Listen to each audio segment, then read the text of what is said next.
Kaixo lagunok, gaurko honetan Speedboat izeneko mai jolasa aurkeztu gura dutzuet. Speedboat jolasa 6 urtetik aurrerako 2 eta 4 jokalarin artean jolasteko modukoa da. Jolasian hasi aurretik kaja zabaldu, eduki dana atara eta jolaserako prestatuko gara.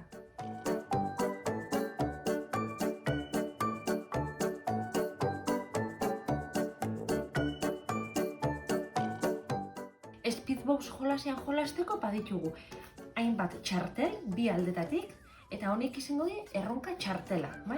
Honei danak, ipini geinkez, gure ditugun zailtasunekuak edo gure ditugun motakoak aukeratuta, edo danak batena nahaztuta, maixan, erdixan, jokalari danen artean. Eta gero, jokalari bakoitzak edukiko dagoelako, egurrezko ustai sorta bat. Jokalari danok edukiko ustai kopuru eta kolore berdinak. Nola jolasten da Speedboat jolasean? Txandaka jolastuko da eta txanda bakoitzen jokalari batek emango dut erdiko karta bateri buelta.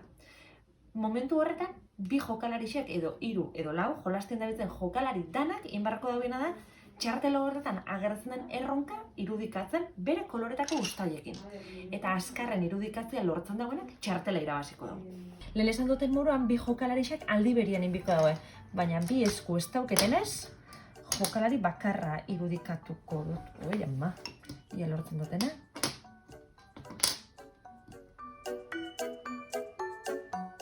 Vale, eta gero... Hauxe izan beharko dutzak elementxe.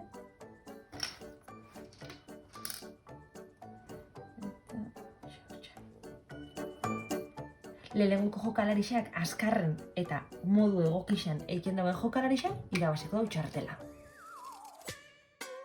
Ohar bat ikusten duzue, erronka txartel batzuk badaukela oinarri urdina. Horrek esan gure dau, erronka txartel honetako figura hori modu vertikalian inbarko dela, bai? Hauek horizontalian eta honek vertikalian. Goazen ditzen proba batzuk eta ia zer gertatzen da, goazen ere ikusten.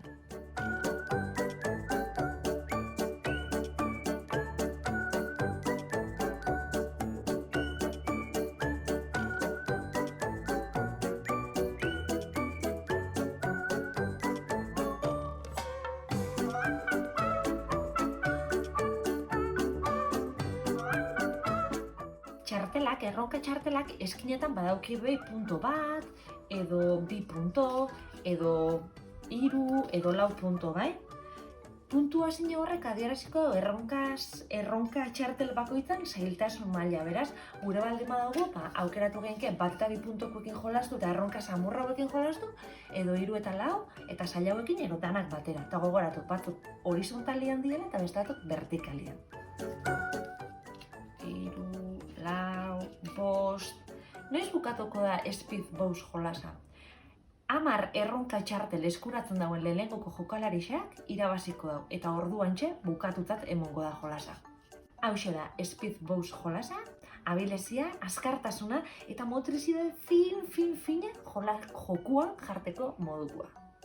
Gaurko bideo hau gustuko eduki baldin baduzue, sakatu atsegin dut botoiari.